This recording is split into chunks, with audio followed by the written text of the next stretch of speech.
And welcome to the Hall Prison Universe. I'm King HP, also known as Father, and today's episode we want to talk about some of these Marvel delays. What do they mean? What's gonna happen? Disney Plus movies? How is it all gonna translate as we move through Phase 5 and continue into Phase 6 and beyond? But first, want to make something perfectly clear. It's been a hectic couple of weeks. For those that don't know, Kier, my co-host, also known as the Warrior King. Let's get that. That's been going out in some circles, but let's put that out there. He will be for those that were wondering or those that didn't know or heard the rumors. Yes, my son fights. He boxes, and he will be having his fight on March 25th. So a lot of training lately. A lot of time spent in the gym. A lot of time spent conditioning and getting ready for that. So I apologize that it couldn't be a little bit more frequent, but this is also the first fight, and it is here local. But at the end of the day, that'll be happening March 25th. Leave notes in the chat or in the comment section if you want us to drop highlights and stuff of boxing as well. Because a lot of people said starting the channel. I don't know if that's a lot of work, whole nother channel and stuff. But I do want to put that selfless plug out there. He will be fighting. So if you wonder where we've been, a lot of training, a lot of training.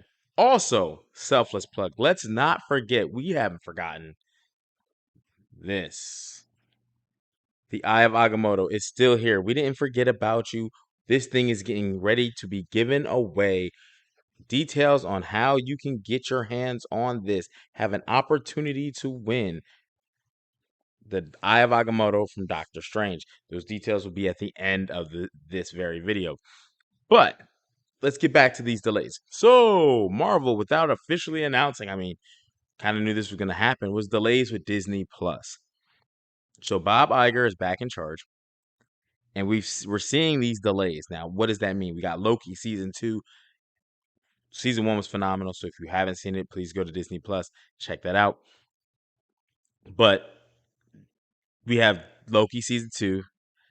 It looks to say it's coming soon, April, May, maybe early summer. Then we have Secret Invasion that was also slated for this year, coming soon. We're really gonna get that by the early summer, so maybe it goes to late summer. Okay. Uh, then we have I don't know how to say her name, but the star from Echo, right? Alaqua Cox, right? The actress who plays Echo. She had tweeted, "I can't wait for October to hurry up and get here. I wish October would hurry up and get here." And being that we know she is the star of the Echo series that's going to Disney Plus, it was safe to well, it was never safe to assume, but we assumed that she was tweeting in reference to the Echo Disney Plus series. So 3 major shows coming.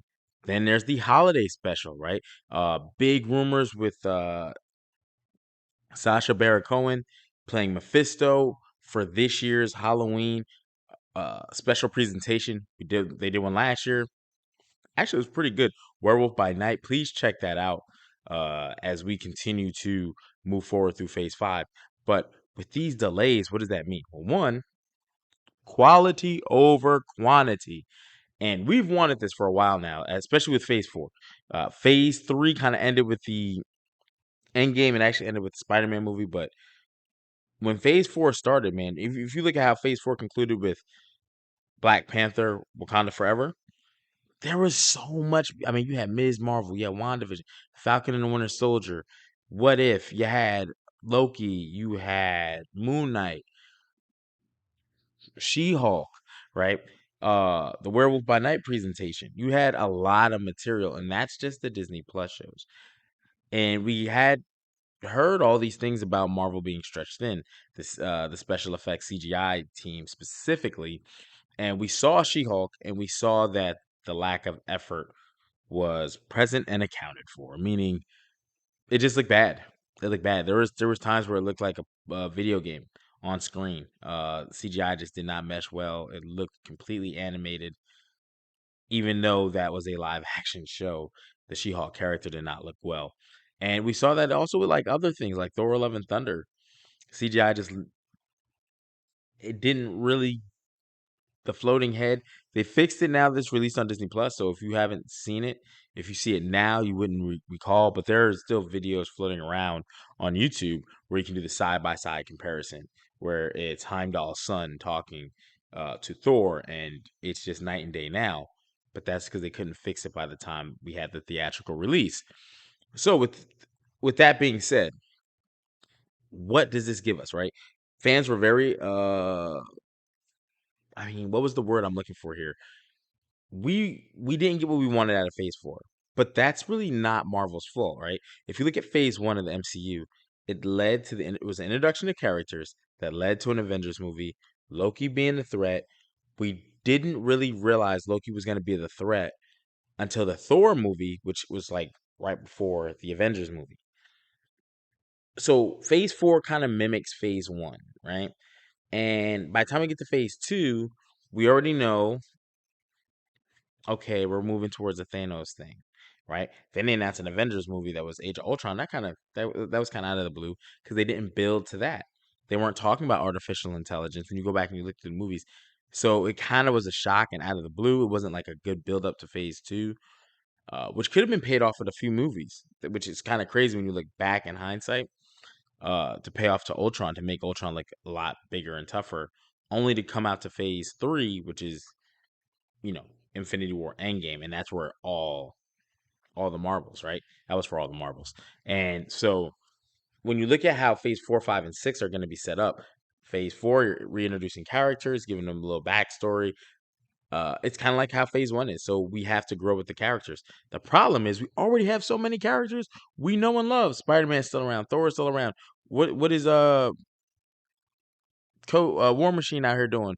Falcon, who just became Captain America. Cool. Bucky, like there's people, Black Panther. There's all these characters we got introduced to. Hulk is still around. That we okay, what's the next step for them? And then introduce a couple side characters, then we can get spinoffs.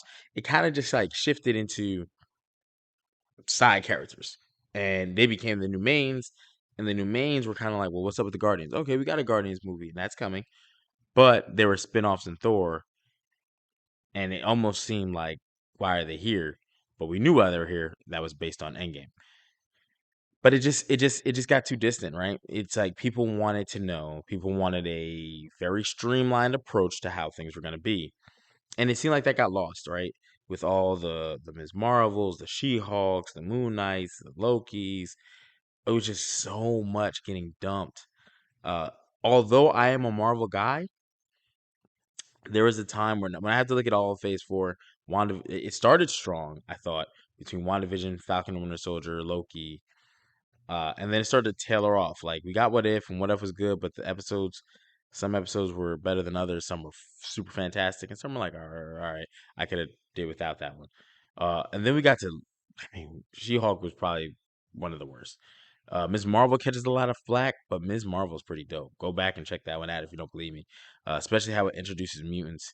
So what are we gonna get now? So when we talk about delays, we don't really know. A lot of things say coming soon, but you can expect. We know Daredevil is shooting now, so we expect to see Daredevil by next year. Remember, Daredevil's a little different. Daredevil is gonna be, I think, 16 or 18 episodes, right? Now, how they're gonna release that, we're not really quite sure. There was the talk of them doing it by like sets, like okay, episodes like 1 through 6, boom, in the first installment. Episodes 7 through 12, this episodes, and then episodes 13 through 18 uh, to follow. And that would be pretty cool because if you do that over the course of 3 weeks, then 3 weeks, and 3 weeks, you only took 9 weeks, which is as if you dropped episode by episode. Or if they do 2 episodes per week for 9 weeks, you could do it that way too. That would be pretty cool. Or dropping in 6 episodes at a time, then waiting 3 weeks, giving people a chance to digest and then crave for more. So it's interesting to see how that's going to play out. But those timelines, Agatha, Coven of Heart, and I almost said House of Harkness, but Coven of Chaos has not started shooting yet, right? We still have some of these cartoon animated. X-Men 97 seems to be super set in stone. What If seems to be set in stone, but possibly pushed back. I did recently see a picture online that was blurred that had some What If figures, specifically the Gamora figure. So, but we also knew the Gamora figure was coming because that was the lost episode from season 1 that they didn't get out in time. So we're gonna get a season 1 episode in season 2 where it's Gamora, where it's basically what if Thanos was killed at some point prior and she becomes what Thanos was, and she's working with Tony Stark. So interesting. Now, where does that leave us, right? We talked about Echo. We know Daredevil is coming. Echo will lead to that, right? Now, Loki is a pivotal show, right? And we need that. Now, if it got pushed back, maybe that's really good because maybe they're working on the score, maybe they're doing a couple reshoots, or maybe they're just tweaking and peaking any CGI that is used in there. So it's a super stellar show, superseding what season 1 did. The reason why Loki is super pivotal, right? We know Kang is in there. We remember how Loki season 1 finished. We're fresh off Quantumania, where we had Kang the Conqueror, and we know that we have Victor Timely in that show. So that's going to really push things forward and really project us into Phase 5, gearing up to Phase 6, right? As far as the movie slots, we heard about Secret Wars and Kang Dynasty getting pushed, and then there's the rumor that Secret Wars might be getting split into 2 movies. Do it! Do it. Don't cram everything we need into one movie and then have us wanting more, especially a movie like Secret Wars. Secret Wars, in theory, right now, is said to be bringing lots of the past movie film actors and actresses to this movie to kind of give a finalized story. So you may see the Fantastic Four with I can't even think. Jessica Alba, Chris Evans, who later became Captain America, right? And those characters, I can't remember the guy who played Mr. Fantastic, Iona Griffith, something. I don't want to mess his name up. So, but you may be seeing those guys. You may even see the other Fantastic Four. They have Michael B. Jordan as Johnny Storm, and that would be and if you read the comic, the 2 Secret Wars that they had, it's a good way, especially the newer one, because the newer one is based off incursions. So you got a Doctor Strange movie talking about incursions, right? So Loki is a big tie into that to even push more to see how these incursions are happening. The movies like Multiverse of Madness said Doctor Strange was caught, but what if he wasn't causing it, right? What if something behind the scenes that was happening in the Loki series was really causing these incursions? And because you knew of certain things happening, hence Doctor Strange dreamwalking, you assumed Doctor Strange caused it, he and he alone. So, very interesting. We need the Loki series, so if we're going to push it back, that's good. Secret Invasion, that's another one. That has a multitude of potential tie ins, right? Armor Wars, right? Iron Wars could be like parentheses Iron Man 4, potentially, right? Because it's War Machine's story of what's going on now with Tony Stark's tech potentially falling to the wrong hands. Now, that's what they initially said. Lately, there have been more rumors about Tiamat and him being left in the ocean, and that relating to the Thunderbolts storyline, potentially, or Captain America 4. Why do I bring those up? Secret Invasion is a Skrull movie with Nick Fury. Nick Fury is heavily tied to Captain America. We don't know what he's been doing for the last X amount of years, being that he's with Sword. We saw him in space, and he was using Skrulls on Earth, right? So cool. Because Secret Invasion is going to be more human based, not uh hero based as far as like Cap, Thor, Hulk, right? You'll see a lot of Nick Fury and Shield battling, with some cameos potentially, right? And maybe War Machine, right? And I say that because we have Armor Wars coming. So if Secret Invasion is all these people, are they trying to all come to Earth because of the Tiamat? Because now you have a dead Celestial on Earth. And maybe that's what kind of spurs that has the technology we need. So I'm wondering if that has anything to do with it, whether it be the main focus or just a subtle underlying theme that, hey, there's advanced technology on Earth. Maybe they don't say it's Tiamat. They just say there's advanced technology there, leaving that door open. Armor Wars, you talk about Tony Stark and his technology, but now you have a Celestial. If I can bring those 2 types of things together, I have cosmic and tech. If I can combine that, sounds very Dr. Doomish, right? That's a possibility too. And then we have Thunderbolts, which we heard that was really going to be an issue And then we also heard the same thing for Captain America 4. So between Secret Invasion, Armor Wars, Thunderbolts, Captain America 4, where, I mean, between the Tiamat and the Earthly fight, we might see cameos of or name drops of all these guys in each one because it makes sense. I don't expect to see Thor come crashing through. I don't expect to see the Guardians of the Galaxy come dropping down in Thunderbolts or in Armor Wars or in Captain America 4. I expect to see more Earth based heroes. Now, with that being said, Thunderbolts and Secret Invasion and Armor Wars may still tie into the Marvels because of the Nick Fury thing and him being in space with Sword. We saw at the end of Ms. Marvel, she got transported. So she got transported, but she actually was swapped. I'm sorry. She was swapped with Captain Marvel. Captain Marvel ended up in Ms. Marvel's room, and we don't know where Ms. Marvel went because she was swapped with Captain Marvel, and we didn't know where she was at that time.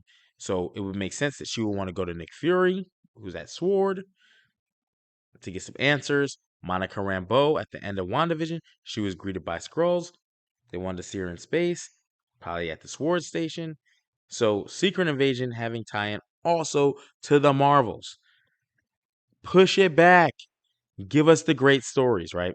Don't come with these conjumbled, multi-fumbling, bumbling. No, no, no, no. We don't need that, right? I thought Moon Knight was a good opportunity because it released right before Thor, Love and Thunder, to show us since there were gods in Moon Knight and they had the Iliad, the missing gods that they were talking about would have popped up in Thor, Love and Thunder saying, Gore got them. What? No. So it's like, oh, some of the Moon Knight guys from the Italy. It was a chance to tie it in. They used Black Panther and they just name dropped the Celestial Plane, and that was cool. That was cool. But it could have been so much more because you were getting into deities and these gods, and you had all these deities and gods, and if you just said someone is killing them, they're missing. They're missing. What do you mean they're missing? I don't know. No one can find them. But I know this. It doesn't look good. The last place we checked, right? They were there was blood. So it would have been interesting, right? Push it back a little bit. Let us get the great stories because we don't need everything pumping out. And it looks great. And then the Marvel brand comes down. And if the brand comes down, then what are we talking about, right? So look for Loki this year still. Uh I would think they can't conjumble these movies. Remember, you still have movies coming out, right? We have Guardians. Oh, I just dropped my notes. Well, we still have Guardians of the Galaxy coming out first week in May, right? So we would expect to see something maybe potentially after that to satisfy a little bit of the Marvel hunger. So maybe June or shortly after May. This way, Guardians of the Galaxy has the time to run its course in the box office, right? Unadulterated. And then you have the Marvels that come out in November now. So that leaves you a lot of time. But if the Echo series comes out this year in October, I don't think Echo, I mean, it shouldn't bother it because it's not a cosmic thing. Like if it was Loki, maybe potentially because Loki's not, I mean, he's, we'll just put him as cosmic or otherworldly, right? And Captain Marvel is otherworldly. So I don't know if that'll really, you know, Echo is more street level, and that's good because we know we're gonna run into some Daredevil references. So we'll be looking to see Daredevil references or Blade references or potential Spider-Man references because these are all street or Punisher references, right? Or other characters, Kingpin that we can reference. So tie it all together, give us what we need, and let's just make the best of it, right? And I say that with all due respect because I want Marvel to give us the best stories possible. So as of right now, just be patient. We haven't got a one thing about the Disney Plus shows, they don't give us dates like they do the movies. They'll be like, oh, this movie, boom, uh, May 5th or whatever day or whatever, right? Disney Plus shows are like the fall, right? So right now everything says coming soon. So we'll see. We'll drop another video and see if we can get dates when we get the dates, and we'll talk about it. So I talked about that. And that's going to pretty much wrap it up. We're going to get into this giveaway. Also, there will be a Shazam video coming up due to, like I said, we have my son training and stuff. Uh, Unfortunately, I was not able to get to the movies this weekend, but we are going tomorrow and we'll be watching it. And then we'll drop a video tomorrow for Shazam. Fury of the Gods. So I'm excited about that. I'm actually excited. I didn't get all the spoilers, but we will be dropping a video. It won't really. It'll be a mixture of a breakdown slash, our thoughts, right? But ultimately, we'll see that tomorrow. I'm trying to push that video out no later than Tuesday. So that'll be awesome. Now, Doctor Strange, Eye of Agamotto, you want to get your name involved in this. How do you get a chance to win? Okay. This is a real life size thing. You can wear this to the movies if you want. You can wear this out in town. If you're late to work, just break out the stone, I guess. Right. But how do you win? Well, one, you got to subscribe to the channel. Subscribe to the Hall Prison Universe. Two, second thing you got to do, drop a comment. The comment could be an emoji. The comment could be nice job, good job, thanks for the video, thanks for an update. It could be a question that you may have. Hey, can you put that box up for a giveaway? Hey, is Galactus in the box? Can we get Galactus? 32 inches of pure cosmic energy. It could be anything, right? But drop a comment, let it be positive or just neutral, or ask a question. But at the end of the day, you got to drop a comment. And the third thing is like the video. That's it. You're automatically entered to win. And we are trying to get this away very soon, probably this week. I can almost imagine. I'm pretty sure we won't do a video Saturday because my son fights on Saturday. So, Kier the Warrior King. So, ultimately, get your video, get your comments in, get your likes in, and make sure you're subscribed to the channel. You're automatically entered. So, after that, it's all random. But again, we don't ask for shipping. We will contact you, so make sure the email is good in your account, and that's it, and we will ship this thing out to you. So outside of that, let's go ahead and have a good week. Make sure that you stay positive, and we will see you next time. Thank you for tuning in. Thank you. Have a good night.